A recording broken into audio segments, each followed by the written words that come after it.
Well, good day and welcome, and thank you very much for joining me today. I first off want to thank you very much for clicking on this video and giving me a chance. I know that right now the subscriber count is very low, but that's because we're just starting, and we have a lot more to offer throughout the year. So I just again want to thank you very much for allowing me to give you my thoughts in my review.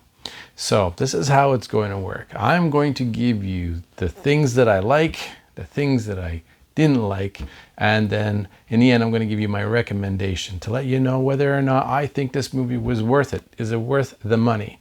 And who is this movie for? So the premise of this movie is really simple, which is a nice thing actually, and it's the fact that there is this, it's set at the end of World War II and in Finland of all places, and then you have this hero here, the soldier who's done his dues. He's fought his battles and he is done. So he kind of walks off on his own and I guess tries to take his luck at finding gold, and then he does strike it big, and so he's got this whole sacks full of gold and he just wants to take it to the bank and cash it in. And on his way there, he's confronted by German Nazis, and so they want his gold, and that's the premise of the movie. He's got to get through these guys in order to get what he's looking for in the end. Does he make it? All that stuff. And he's got to fight some battles. And some pretty brutal battles he's got to fight. And so we're going to get right into the things that I do like about this movie, and the battles are one of them. Something interesting about this is that the character does not speak. He doesn't say a word. So they're able to give you a bit of a backstory of this character without actually saying things.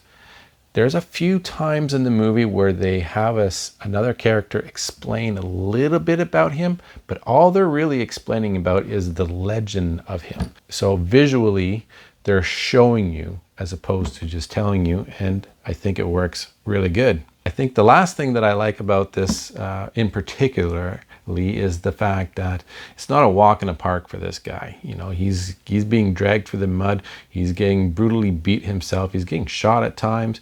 And so, they don't make it easy for the guy. It's kind of like, Die Hard in the sense where it's like, he's got to earn the respect for still being alive, and so you're rooting for him in that sense. The end result of going through what he goes through is apparent, and it shows, and I think it's pretty fun. It's pretty good. It's what makes you like the guy and makes you want to root for the guy. So now I'm going to get into the things that I don't like, and it kind of leads into the same fact. Some things are unrealistic. I don't think this film was ever meant to be realistic. It's not actually a war story. It's not actually a real depiction of World War II. But I think there are some things, some of the action in here, it feels a little plausible. Plausible in the way of a movie, an action movie.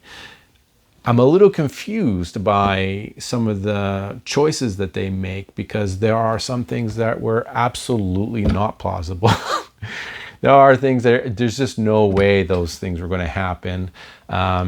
Sometimes it's the things that our main character chooses to do that is plausible. Sometimes there are things that are happening that's just pure luck. I can give them that, right? But then there are things that just like, there's just no way. And I think if they played it more, if they said, you know what, this is completely unrealistic and we're going with that. They don't go for full blast. So it kind of took me out of the film just a little bit, but it doesn't really take away from the action itself. The other thing is that at times this movie can be pretty darn slow. Again, I'm not too sure if it's a bad thing. I think this is just a choice, an artistic choice. So what I mean by that is like you'll go through some action scene, and then after that, you have to see how he recovers. What happens now, kind of, and then it slows down. And because he's not talking, there is no dialogue.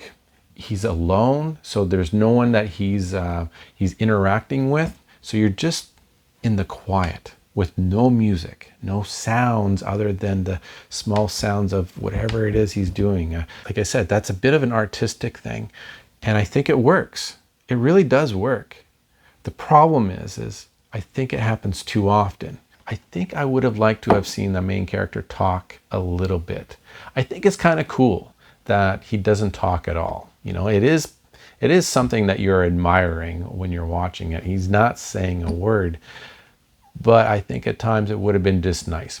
So this is where I'm gonna go into my recommendation. I think this is a good movie. Who is it for though? It's definitely not for kids. The fighting is pretty brutal. There's cursing and swearing. It's set in a wartime of World War II. So this is definitely more for adults, right? Teenagers. I would say this movie is for anybody who likes action movies. You know, if you like action in any way, you will like this movie because the action that they do show is fun. I would say give it a go. It's a great two hours of spending your time and getting, you know, just losing yourself in life for a little bit by watching this other guy get dragged through the mud is maybe some good therapy for some people. Anyhow, that's my recommendation. Again, I want to thank you for joining me and giving me your time. I hope you enjoyed this review and consider subscribing and helping this community grow. And until next time, enjoy life. Take care, and I wish you well.